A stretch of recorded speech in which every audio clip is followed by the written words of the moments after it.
Amados irmãos, estamos iniciando mais um estudo das Sagradas Escrituras. É uma alegria muito grande para nós estarmos nesta santa e abençoada comunhão. Queremos pedir ao nosso Deus que distribua suas bênçãos e cuidados sobre todos nós, as nossas famílias, nossos amados e aqueles que estão espalhados pelo mundo. As ovelhas do Senhor, aquelas ovelhas que o Senhor pretende reunir um dia numa grande nação. Que todos nós sejamos objeto da atenção, do carinho, da proteção do nosso Deus, o Deus de Israel. Estamos examinando o livro Romanos, a carta do apóstolo Paulo à igreja de Roma, no capítulo 6. Vamos à leitura. Que diremos, pois? Permaneceremos no pecado para que a graça abunde? De modo nenhum. Nós que estamos mortos para o pecado, como viveremos ainda nele? Ou não sabeis que todos quantos fomos batizados em Jesus Cristo, fomos batizados na sua morte, de sorte que fomos sepultados com ele pelo batismo na morte, para que, como Cristo foi ressuscitado dentre os mortos, pela glória do Pai, assim andemos nós também em novidade de vida. Vamos parar aqui neste ponto, para fazermos aí uma reflexão sobre os ensinamentos. No finalzinho do capítulo 5, o apóstolo afirmou que o pecado deveria se manifestar em abundância no coração da alma para que a graça pudesse superabundar. Fica parecendo que o homem deve procurar o pecado para que ele receba a graça de Deus. E não é isso que o apóstolo quis nos dizer. Ele quis dizer que nós somos homens que já vivemos em pecado. Já vivíamos no pecado antes de conhecermos o Senhor.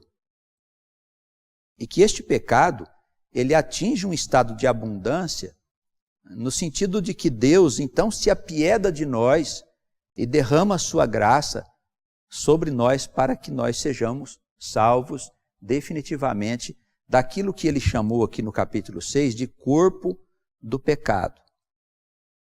Alguns crentes, eles pensam que o pecado é uma coisa natural e que o fato de nós termos recebido Jesus como nosso Salvador nos faculta a oportunidade de nós sermos salvos todos os dias dos pecados que nós cometemos. Essa é uma ideia geral, que se eu estou numa igreja e aceitei Jesus como meu Salvador, eu posso cometer pecados que Jesus vai me livrar no dia da minha morte, afastando-me da condenação dos infernos.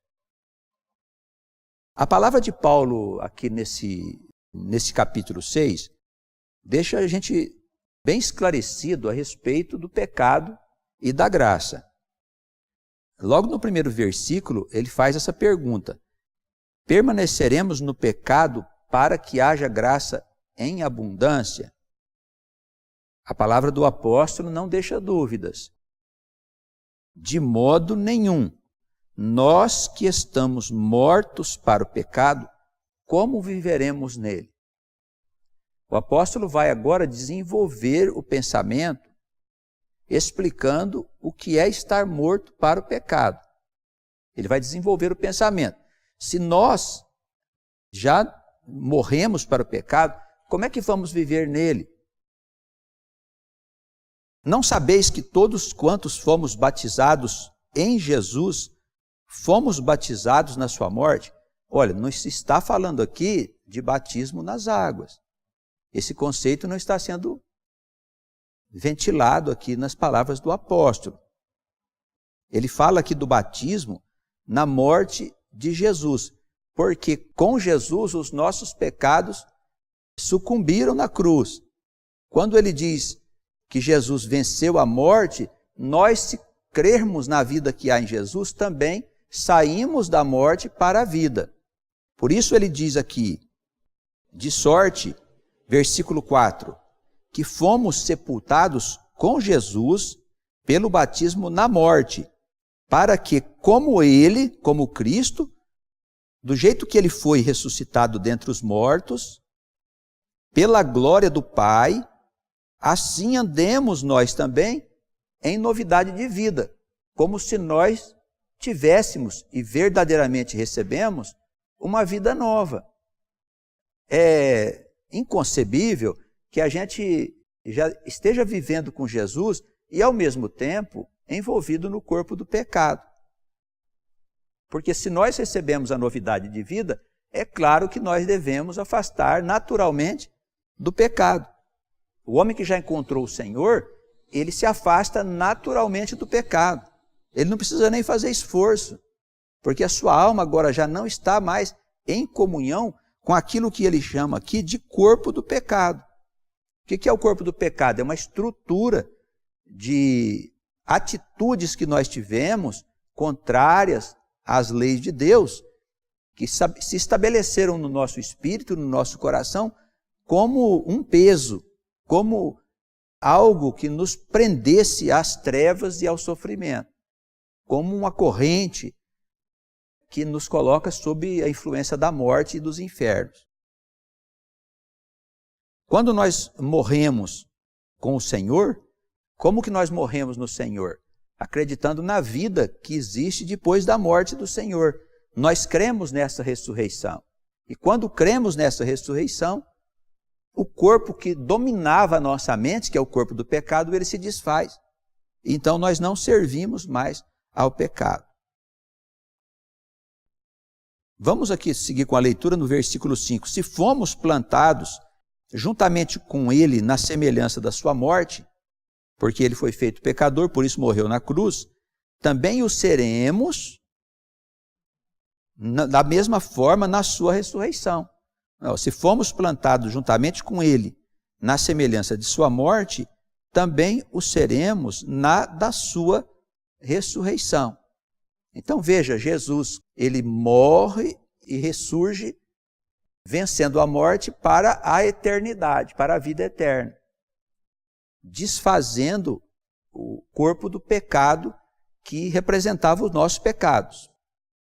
Como nós cremos em Jesus, que ele é a ressurreição e a vida, também o corpo do pecado que está em nós se desfaz. E passamos a crer agora na vida e não na morte que há na condenação, e sim na vida que há em Jesus Cristo. Por isso fomos plantados juntamente com ele na semelhança do que aconteceu com ele. Ele morre para viver, e nós morremos também quando aceitamos Jesus como nosso Salvador. Parece uma coisa estranha. Como que Jesus não veio trazer vida a nós? Como que pode nós morrermos para nós podermos ser vivificados? É que nós éramos um homem velho. Nós carregávamos conosco o peso das nossas transgressões. E essas transgressões, elas dominavam a nossa vida. Éramos, assim, escravos dessas coisas ruins que nós tínhamos feito. E Jesus, ele desfaz isso, na medida em que ele passa por essa morte. Ele morre e vive. E nós, crendo nele, nós morremos e vivemos à semelhança da sua morte e ressurreição. Por isso, aqueles que recebem o Senhor de verdade, eles andam em novidade de vida, à semelhança do Senhor. Não é possível nós recebermos a Jesus e continuarmos com a vida velha. Por isso, nas pregações, nós estamos sempre falando da necessidade do homem se renovar, dele encontrar um novo caminho, dele se confessar, dele fazer penitência, dele dizer diante da sua própria consciência dos males que fez, reconhecer as coisas equivocadas que ele realizou, para que ele possa se livrar do peso das transgressões que está presente na sua vida. Irmãos, se esse corpo do pecado permanecer em nossa vida, nós vamos sofrer, nós vamos continuar sofrendo as consequências desse peso, que são reações vindas das nossas ações mal realizadas. Fizemos coisas dignas de vergonha, dizia o apóstolo Paulo, até de uma forma incompreensível, dignas de morte.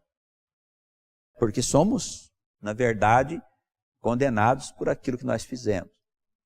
Tudo que fizemos permanece como uma condenação a nos acompanhar. Não tem outra forma de entender as Escrituras Sagradas. Cada um é responsável por aquilo que faz e por aquilo que deixou de fazer. Isso é o que está nas Escrituras Sagradas. E somente o Senhor pode nos ajudar. Por nós mesmos, nós não conseguimos nos desvencilhar desta bagagem maldita que nós carregamos, vindas dos tempos da nossa ignorância. Sabendo isso, versículo 6, que o nosso homem velho foi crucificado com Jesus, olha, veja o que ele está dizendo. A vida velha morre com Jesus.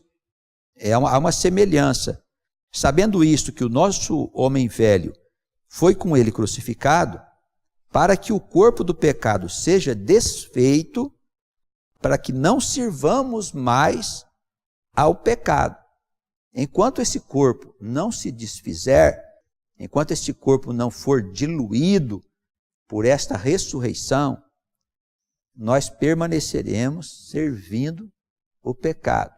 Não adianta estar na igreja. Algumas pessoas pensam que basta estar na igreja. Não, não é isso.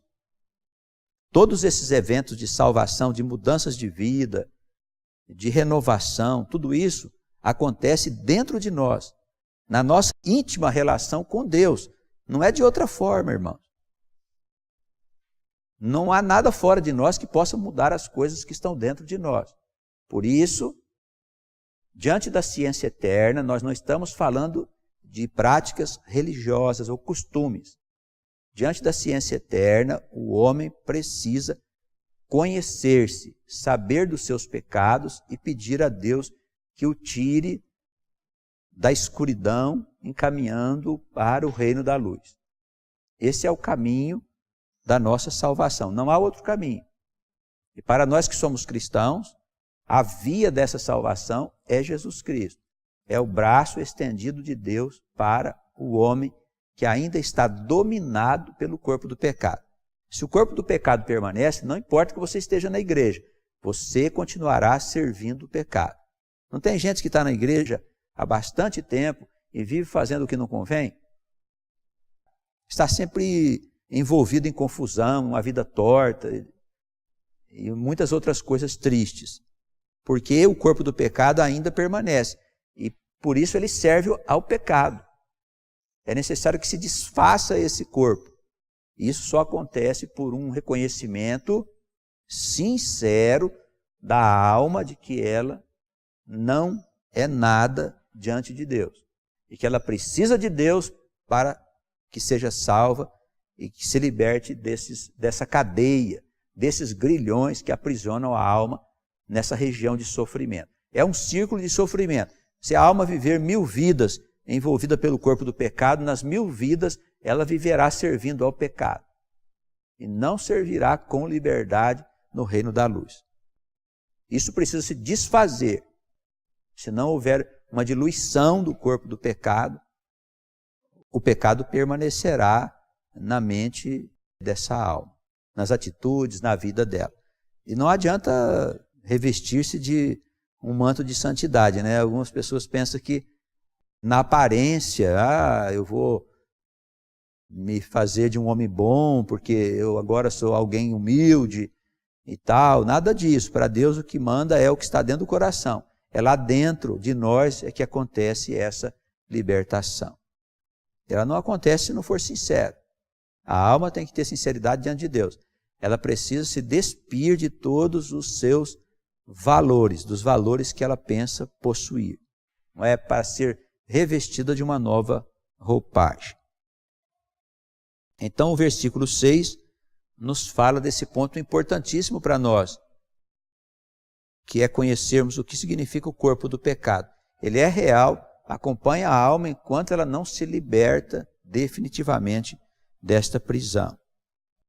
O pensamento segue aqui se desenvolvendo como muito comum ao apóstolo.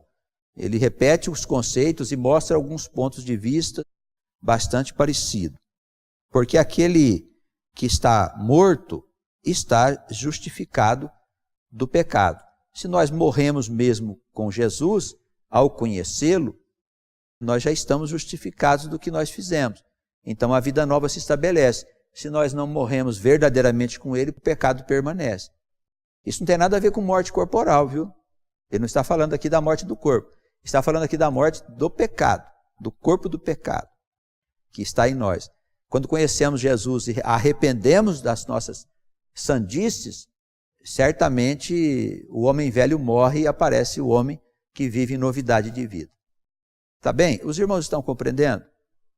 Essas questões, elas são um pouco profundas e abstratas, mas se fazem a base do Novo Testamento. É aqui que alguns espiritualistas se perdem, porque eles acreditam que a alma pode salvar-se por si mesma. A doutrina de Paulo não ensina nada disso. Algumas pessoas falam de um Paulo que eles desconhecem. A doutrina do apóstolo Paulo diz que o homem é incapaz de salvar-se por si mesmo. Essa é uma doutrina bastante profunda e que nós devemos nos esforçar para compreender sempre, examinar sempre os escritos relacionados com as cartas deste apóstolo. Se já morremos com Cristo, cremos que também com ele nós viveremos. Sabendo que, tendo sido Cristo, versículo 9, ressuscitado dentre os mortos, já não morre. A morte não tem mais domínio sobre ele. Pois, quanto a ter morrido, de uma vez morreu para o pecado, mas quanto a viver, vive para Deus. O que quer dizer isso? A alma só morre uma vez, vindo depois disso o juízo. Lembra Hebreus 9:27, muito utilizado pelos evangélicos para argumentar a favor da ideia de que a alma só tem uma vida? Os evangélicos dizem isso, que depois da morte vem o juízo. Então eles acham que o homem vive só uma vez, porque é dado ao homem morrer só uma vez. Então a palavra de Romanos só está confirmando esse princípio. Jesus morreu uma vez só, olha lá, quanto a viver, vive para Deus. Morreu para o pecado, uma vez morreu para o pecado, mas quanto a viver, vive eternamente, vive para Deus. Assim também vós, considerai-vos certamente mortos para o pecado, mas vivos para Deus em Cristo Jesus, o nosso Senhor.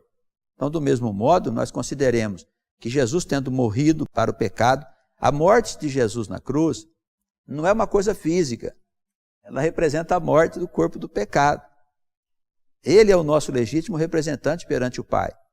Por isso ele tomou sobre si as nossas dores e transgressões e submeteu aquela morte sacrificial para que o corpo do pecado fosse desfeito.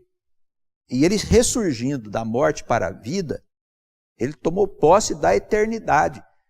Quando isso acontece porque cremos nessa ressurreição, também morre o corpo do pecado que há em nós, a semelhança de Jesus. É isso que Paulo está dizendo. E isso só acontece uma vez. Então, nesse sentido, o homem só morre uma vez e assume a vida eterna. Absolutamente, isso nada tem a ver com outros nascimentos e mortes físicas, porque não se está aqui falando de morte física. A referência aqui é a morte do corpo do pecado, a morte espiritual. Há uma grande confusão na teologia evangélica em relação a isso. Eles pensam ter encontrado aí uma prova de que a alma não pode nascer e morrer outras vezes. Ora, a alma foi feita para nascer, viver, morrer, o seu corpo. Ele volta à eternidade, toma ciência dos acontecimentos e volta a nascer de novo, continuando a sua jornada de trabalho, não só da sua felicidade pessoal, mas também da felicidade coletiva, que é a construção da Nova Jerusalém, do mundo novo. Isso parece lógico e inteligente. Como é que nós vamos abrir mão de uma coisa inteligente para assumirmos uma doutrina sem pé e sem cabeça, como é a teologia tradicional nas questões relacionadas com a morte e com a vida? Nós precisamos optar pela inteligência das coisas e não pela irracionalidade das coisas. Não reine, versículo 12, os irmãos acompanhem conosco, não reine, portanto, o pecado em vosso corpo mortal, para lhes obedecerdes nos seus pecados. Nem tampouco apresentei os vossos membros ao pecado por instrumento de iniquidade, mas apresentai-vos a Deus como vivos dentre os mortos e os vossos membros a Deus como instrumento de justiça. Os irmãos percebem? É só um desenvolvimento do pensamento. Na verdade, ele está dizendo a mesma coisa, desenvolvendo o pensamento. A sua vida corporal, ela não pode servir ao corpo do pecado. Use a sua vida corporal para servir a Deus em novidade de vida, em realizações plenas de felicidade para você e de felicidade para o seu próximo. É isso que o apóstolo diz aqui. É hora da gente deixar de servir o corpo do pecado. Nossos membros, que a nossa vida corporal seja usado como instrumento de justiça, para o bem e não para o mal. Porque o pecado, versículo 14, não terá domínio sobre vós, pois não estáis debaixo da lei, da condenação, mas debaixo da graça de Deus, que foi dada gratuitamente a nós. Porque a morte de Jesus, para a nossa redenção, não custou nada a nós. Os irmãos concordam? Não tem nenhum custo. É de graça. Não merecíamos Jesus. Ele veio para nos resgatar. Só se resgata quem está perdido. Só salva quem já está condenado. A salvação vem para tirar a gente da morte. Ele fez isso por nós. Então nós não estamos mais sob o império da lei da condenação. Porque o corpo do pecado se formou quando? Quando nós tomamos ciência de que fazer tal coisa era errado, não é? Não adulterarás. Nossa, eu adulterei, cometi um pecado. Não roubarás. Nossa, eu vivi desonestamente. Então a lei de Deus me condenou. Quando Jesus apareceu, eu estava sob o império do corpo do pecado. A minha vida estava sendo dominada pela transgressão. Havia uma escravidão embaixo disso. E quem que estava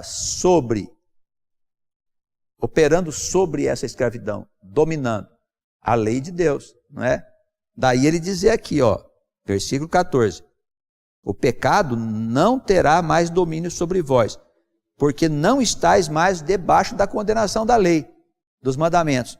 Agora estão debaixo do quê? Da graça de Deus, que veio por Jesus Cristo nosso Senhor.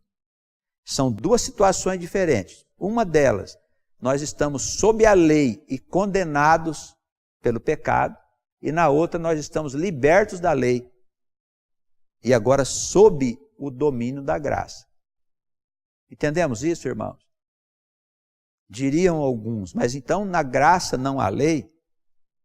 Diria o apóstolo Paulo, ao contrário, pela graça a lei se estabelece no seu coração de maneira natural. Sempre que você é obrigado a fazer uma coisa, está presente uma dívida. Por esta razão eu costumo afirmar sempre, o caminho é o da graça, não é da obediência. Alguns dizem, não pastor, mas nós precisamos obedecer. Sim, mas se você se obriga a fazer determinada coisa, há uma dívida. Não é isso que Paulo ensina? O seu galardão não é pela graça, é pela dívida. Então Deus fica tendo uma dívida com você. Eu fiz, Senhor, agora o Senhor me paga. Então, como eu faço para obedecer sem me obrigar? É pelo caminho da salvação. É pelo caminho do amor gracioso de Deus que veio dos céus sobre a nossa alma. Ele veio nos salvar. Se aceitamos isso e recebemos o amor de Deus, e entendemos que nós somos pecadores e precisamos dessa salvação, o amor se estabelece no nosso coração naturalmente, assim os mandamentos. Todas as leis e profetas se estabelecem naturalmente, sem que você tenha que brigar com o pecado. Se você ainda está esgrimando aí o pecado, brigando com ele, nossa, se eu não me contiver, se eu não segurar o pecado, eu me enterro até o pescoço nele. Esse sujeito que está na igreja pensando dessa maneira, ele está pertinho de cair dentro do buraco. A graça de Deus não chegou ainda para ele. Eu não consigo me conter, Eu preciso ficar brigando comigo o dia inteiro, me vigiando. Nossa, se eu não fizer, se eu não orar não sei quantas vezes por dia, eu me enterro no pecado, eu vou fazer o que não convém. Ó. Dá licença, o pecado está aí dentro de você, meu amigo, tomando conta da tua alma. Isso obriga você a vigiar-se o dia todo, para você não cometer o pecado. Nós temos que vigiar? Sim, mas por causa do pecado? Não, por causa do diabo, que vem nos tentar. Mas esse pecado que interiormente nos atormenta, nós não recebemos ainda a graça de Jesus. Os irmãos estão entendendo? Então, o caminho da salvação é pela graça, não é pela obediência. Se você obedecer os 10 mandamentos, vamos imaginar que sejam só eles, direitinho, é aquela obediência firme ali, só para entrar no reino de Deus você vai ter uma surpresa desagradável. Chegando do outro lado lá, o Senhor falou, não, você só fez isso para entrar no reino. Você não vivia as coisas naturalmente dentro do seu coração. O que se pretende não é isso, irmãos. O que se pretende é que a gente viva os mandamentos naturalmente na nossa vida de relação com as pessoas, porque o amor de Deus habita em nós. Isso é o que se pretende, é o estado da humanidade futura. Tá bem? Assim será. As demais passagens aqui do capítulo, a gente vê que o apóstolo está só desenvolvendo o mesmo pensamento. Versículo 15. Pois que pecaremos porque não estamos debaixo da lei, mas debaixo da graça? Olha o pensamento dele. Podemos pecar então? A lei não mais tem domínio sobre nós? De modo nenhum. Não sabeis vós que a quem vós apresentardes por servos para lhe obedecer, sois servos daquele a quem obedeceis, ou do pecado para a morte, ou da obediência para a justiça? Ou nós nos colocamos diante de Deus para a justiça, para a justificação, ou diante do pecado para a escravidão. Ele diz, não tem como você viver com Deus e no pecado ao mesmo tempo. Ele está querendo nos dizer que não se pode estar salvo e ao mesmo tempo vivendo em pecado. Há alguma coisa errada aí. E daí a gente precisa estar sempre cuidando deste combate com o mal, que não é um combate interno. Peço aos irmãos que façam uma reflexão. Examinem os seus corações. Eu gostaria que os irmãos percebessem o pecado que está dentro de você, dentro dos irmãos, do coração dos irmãos, que os irmãos percebessem aquilo que está aí dentro, que é seu, e aquilo que é estranho, que está te tentando de fora. Nós percebemos que o diabo, para nos tentar, ele usa coisas que estão fora de nós. E já o pecado que habita em nós, não. Ele permanece dentro de nós e nos atormenta, nos aborrece. Há essa diferença, nós precisamos saber diferenciar o que é nosso daquilo que vem de fora. Porque esse é o combate que nós temos que todos os dias nos empenharmos. Não para vencer o pecado que está dentro de nós, que Jesus já nos deu essa vitória, mas para não sermos dominados pelo diabo, não sermos atraídos por ele. Não podemos chegar à seguinte conclusão: as tentações internas provêm dos pecados que ainda habitam no nosso coração.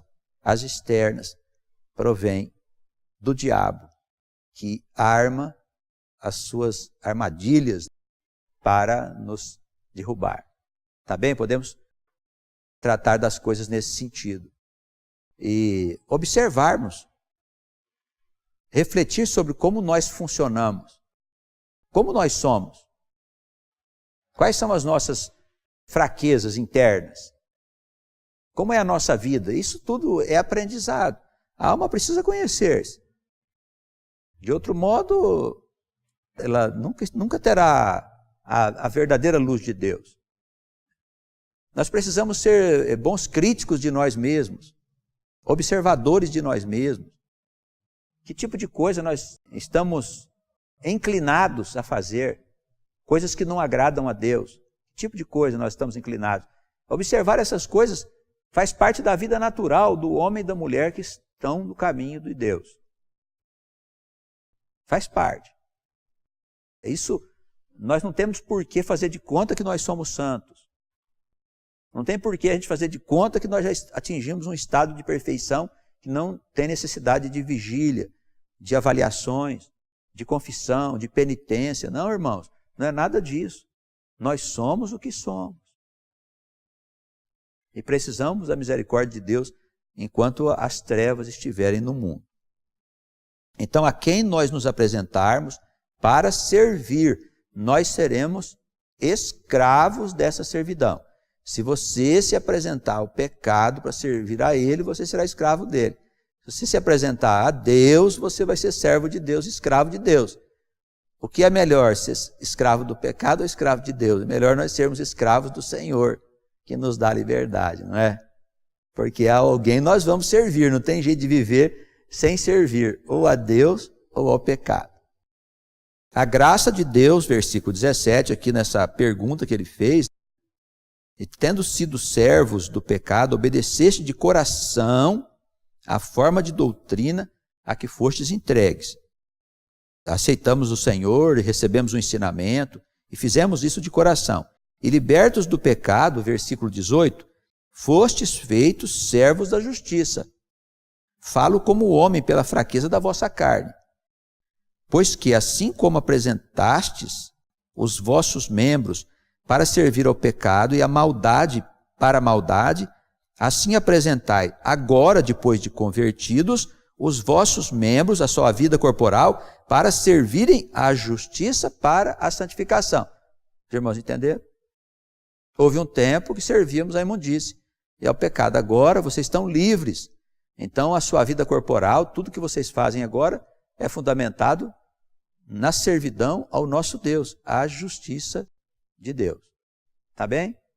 É o mesmo pensamento. Vocês observam que desde o começo do capítulo, ele falou ali, ele deu uma instrução resumida, e depois ele desenvolve o pensamento em vários aspectos, confirmando o que ele ensinou ao princípio e mostrando os seus desdobramentos.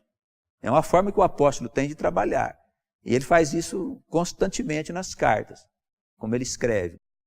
Isso faz você entender de diversas maneiras uma mesma coisa. É um ensinamento em profundidade. Versículo 18, só para a gente concluir agora. Libertados do pecado, fostes feitos servos da justiça. Falo como homem, uma opinião que eu estou dando. Pela fraqueza da vossa carne, pois que assim como apresentastes a vossa vida para servir à imundícia e à maldade, assim apresentais agora, depois de convertidos, os vossos membros, ou a vossa vida corporal, para servir à justiça num processo de santificação. Vamos entender. A palavra santo significa o quê? Separado, é isso? O que quer dizer santificação? Processo de separação. Se santo é separado, santificação o que é? É um processo que o homem que não era santo vai se tornar santo. Um homem que não era separado foi escolhido, então ele vai ser separado. A separação do mundo é um processo, é um caminho. Você não se converte da noite para o dia. É um aprendizado e todo um mundo de reflexões, de penitência, para que você receba do Senhor a vida nova. Para a santificação. Santificação é toda a vida do cristão, do homem e da mulher que servem ao Senhor Deus, ao Deus de Israel, saindo das trevas para a luz do Senhor. Entendemos? Porque quando éreis servos do pecado, estáveis, livres da justiça, quando serviam ao pecado, não serviam à justiça, estavam livres dela. E que fruto tinhas então das coisas de que agora vos envergonhais? Aqueles pecados que a gente cometia e que agora a gente sabe que era uma coisa muito triste que nós fazíamos, não é? Olha o raciocínio do apóstolo. Quando eras servos do pecado, estáveis livres da justiça de Deus. E que fruto tinhais, então, das coisas que agora vos envergonhais? Porque o fim daquelas coisas é a morte. Mas agora, libertados do pecado e feitos servos de Deus, tendes o vosso fruto para a santificação. e por fim a vida eterna. Então a vida eterna é o quê? Ela está lá no fim do processo de santificação, não é? Então quando eu me torno um servo do Senhor, porque escolhi Jesus, a vida eterna não chegou ainda. A santificação vai acontecer. O que é a santificação? A instrução, a prova, a convivência com os irmãos, o desenvolvimento do ministério, dos dons espirituais, da servidão, de ser humilhado, de ser caluniado, as provas todas que a alma tem que passar para ser considerado um servo do Deus vivo, um servo ou serva do Deus vivo. Isso é santificação. O que nos espera ali? A vida eterna, que não é um lugar. Esse é um conceito que deve ser mudado rapidamente por todos nós. Vida eterna não é um lugar, é um estado de espírito. Uma vez que chegamos à vida eterna, diz o apóstolo aqui no versículo 10, quanto a viver, vive-se eternamente para Deus. Quando a morrer, morre-se uma vez só. O corpo do pecado morre e recebemos a eternidade. Mas isso não significa que há um processo de santificação no meio. Tem que haver santificação, irmãos, senão seria fácil. Aceitei Jesus como meu Salvador, pronto. Ou batizei nas águas, amém. Agora está tudo certo. Nada disso. É muito simples. O reino dos céus é uma coisa gravíssima, séria. Exige perseverança da parte daquele que foi escolhido, daquele que foi separado para Deus e que vai ser separado, vai ser santificado. Exige dedicação, testemunhos, provas, vivência, para que tudo seja consolidado. Não basta dizer, eu aceito Jesus como meu Salvador. Não basta isso. Isso é muito simples. Agora, então, libertos do pecado, feitos servos de Deus, tendes o vosso fruto para a santificação.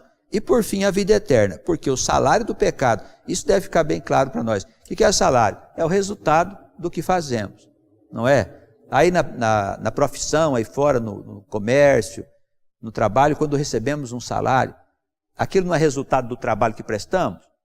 É isso? Os irmãos concordam? Então ele diz, olha, o resultado daqueles que vivem em pecado, o salário é a morte, mas o dom gratuito de Deus é a vida eterna. Amém? Por meio de quem? Para nós cristãos, por meio de Jesus Cristo. Para os judeus, por meio de Adonai. Nós gostamos sempre de lembrar que lá existe uma via de salvação também. O judeu não precisa se tornar cristão para ser salvo. Lá também há uma via de salvação, que é a mesma via de salvação de Abraão. Não fosse assim, a doutrina do apóstolo Paulo estaria equivocada. Não pode ser. Com certeza, Paulo ensinou uma doutrina que ele chamava de meu evangelho, porque foi uma doutrina que ele escreveu. Não é a doutrina que ele ouviu de ninguém. Ele recebeu do Espírito de Deus, do Senhor, através daquele que ele chamava de Senhor, que nós entendemos como Jesus. Mas nada impede de que seja o Espírito. Essas coisas não têm importância alguma. O que importa é a revelação. Na época que Paulo escreveu essas cartas, não havia ainda os evangelhos como nós o conhecemos. Não havia ainda esses evangelhos. Paulo não leu esses documentos. Paulo ficou muitos anos, mais de 10 anos, estudando, examinando os textos antigos para identificar Jesus como o grande profeta que veio para estabelecer o reino de Deus na face da terra. Isso Paulo chegou à conclusão, que Jesus era o Messias. Nós cremos nisso, os judeus ainda não creem, mas haverá um tempo em que eles vão entender que Jesus é o Messias, sem precisar deixar de ser judeus. Tá bem? Esse acho que é o grande problema, né? Então que Deus nos abençoe, irmãos, neste dia, nós que nos reunimos aqui, e aos nossos queridos irmãos e amados que nos acompanham e as comunidades que estão também reunidas, ouvindo a palavra e participando conosco deste momento de estudo das Escrituras e de convivência com o Santo e abençoado Espírito. Que ele permaneça no meio de nós. Amém.